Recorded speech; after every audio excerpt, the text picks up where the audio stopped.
You got to laugh with the likes of Frank Warren. Oh, we got to appeal that decision. What are we appealing here?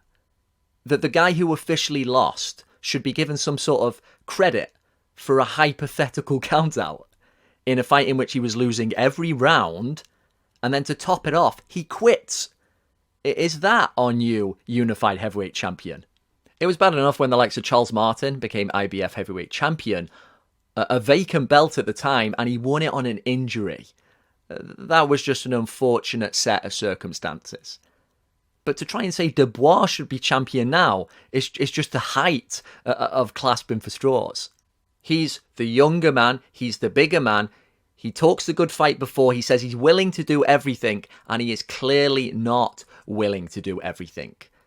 We've got to really put more criticism here on Dubois. The reason we're not is because when you've got a guy who's the big underdog, of course, you magnify any little bit of success he has. And then people love to get behind those controversies because it's more engaging, it gets the emotions going. But we need to put everything in context here. Dubois, so let's say that shot was a legitimate body punch. Usyk is hurt. So now the younger man who has barely taken any punishment really up until this point, he's been getting pecked and poked. You now have the knowledge that you can hurt this guy to the body. But when things start getting a bit tough, you then pack it in as early as the 9th. No, that's inexcusable.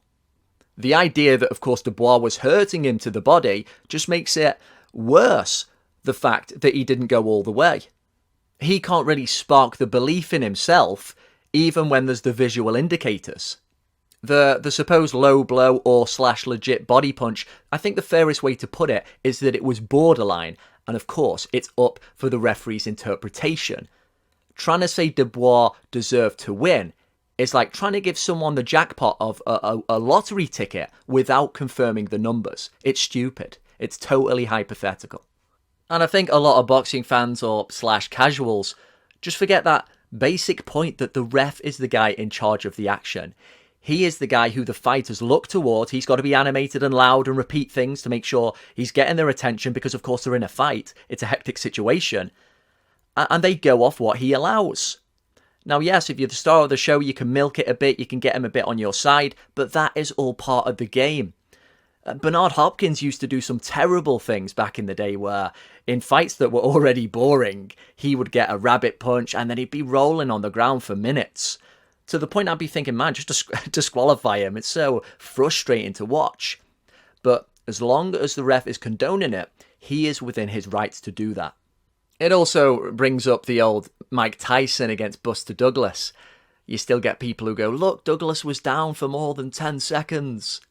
Again, Douglas was paying attention to the referee. What is he allowing? Because he's the one in charge. If Dubois had gone, you know what? That was a legitimate body shot. No, where are you going? Oh, I'm going outside the ring to do the post-fight interview. I've already won. Give me the belts later. Boom, you're disqualified. And so ultimately, as the days and the weeks pass, I think this controversy is just going to completely wash out. There is no real controversy here. Nobody questions who the better fighter is. I think perhaps the most telling point in the whole fight was when Usyk got up, and you've clearly got distress signals, whether it's to the bulls or not. So now Dubois really needs to go for it. He has an initial pop, but then it's Usyk who's putting it on him.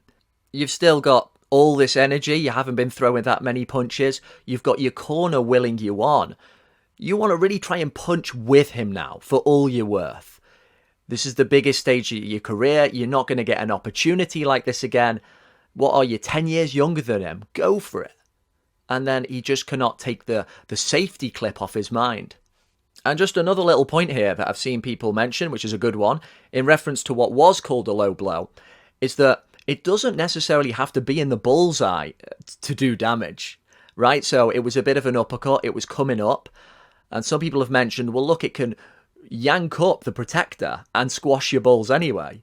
So even if the punch had been called legit, and Usyk had to try and get up and compete in a withered state, he may have still been suffering from ball pain because of what I just described. In any event, what is the bottom line, and it's got nothing to do with that low blow, is how Dubois took a knee again. He willingly went down. When he did it against Joe Joyce, orbital bone broken or not, it was just a bit of a character reveal. He doesn't like it. I said it in my prediction. He's only got so much rope to give before he goes, I don't like this. I want to get out of here. And so I don't think I've ever seen Dubois flawed in the sense where his legs have gone and the decision's been taken away from him. No, he always makes the decision to pack it in and go down. A lot of people picked it up when Ryan Garcia was knocked out against Gervonta Davis, that he waited to rise at about 9.5. So you can play that card of, oh, well, let's make it look like I want to continue while showing enough distress signals to the ref that I know he'll stop it. That's exactly what Dubois did, and we've seen him do it before. Now, are we ever going to be getting Usyk against Fury? Who knows? My faith for fights being made and within a decent time frame is very low, especially at heavyweight, and for good reason. I thought Usyk looked very good here, very sharp. I don't know if I'd saw any kind of slowing down, but I think it's pretty much a fact that even if it's on an imperceptible level, he is going to be slowing down. The reflexes, the balance, the stamina, that is all in decline now. It just depends on the rate of decline. And with Usyk turning 37 next January, it reminds me that it's a bit of an ominous age in heavyweight history. It's the age Jack Johnson was when he lost to Big Jess Willard. It was the age of the great brown bomber Joe Louis when he was sent through the ropes against Rocky Marciano. And it was the age of Lennox Lewis when he just about hung on to his title against Vitaly Klitschko. It's the point where your body is definitely not getting any better and you're just trying to use all that experience to fill in the gaps that are getting bigger. And then when you consider Usyk's style, which depends upon being quick, agile, tinkering with things, they are very much things that tend to go first. It looked like he may have even started to just plant his feet a bit more there against Dubois. Was it tactical? Had he tied a little bit? Who knows? But he's definitely going to be fighting more like that the further he goes along. But what did you make of the fight? What did you make of the controversy? How did you see it? For me, the big takeaway is just Dubois does not have the goods to break through the barriers necessary to become a champion. The fact they tried to sell it as champion v champion because he was regular WBA. That is funny. I think he's got real internal problems that probably can't be fixed, not at this point. We always love to play that card of you're still young, you're still learning. Yeah, but he's really into his pro career at this point, and there's some ruptures there in his soul. As for Usyk, we all know who we want to see him fight next.